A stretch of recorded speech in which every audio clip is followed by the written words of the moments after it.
ശീതകാലത്തെ തണുത്ത കാറ്റിൽ താളം തുള്ളിയെത്തുന്ന സന്ദേശത്തിൻ്റെ പേരാണ് ആഗമനകാലം. സ്വർഗം ഭൂമിക്ക് നൽകിയ ചുംബനമായ ക്രിസ്തുനാഥൻ്റെ വരവേൽപ്പിനായി ഒരുങ്ങേണ്ട പുണ്യകാലമാണ് ആഗമനകാലം. ക്രിസ്തുനാഥൻ്റെ ആഗമനത്തിനായി മാറ്റിവെക്കേണ്ട കാലം, അതാണ് യഥാർത്ഥത്തിൽ ആഗമനകാലം. മനവും ഹൃദയവും അധരവും ഒരു സക്രാരി പോലെ ക്രിസ്തുനാഥന് കുടികൊള്ളുവാൻ നാം ഒരുക്കേണ്ടതായിട്ടുണ്ട്.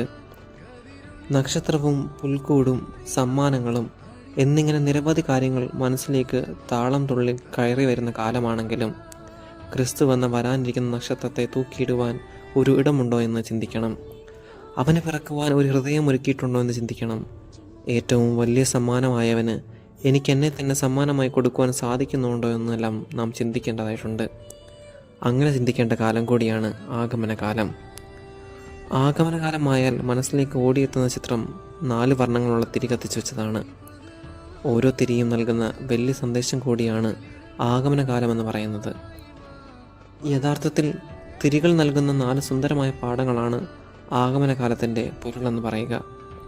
പ്രത്യാശയും സമാധാനവും ആനന്ദവും സ്നേഹവും നിറഞ്ഞതാകണം ഓരോ ആഗമനകാലവും.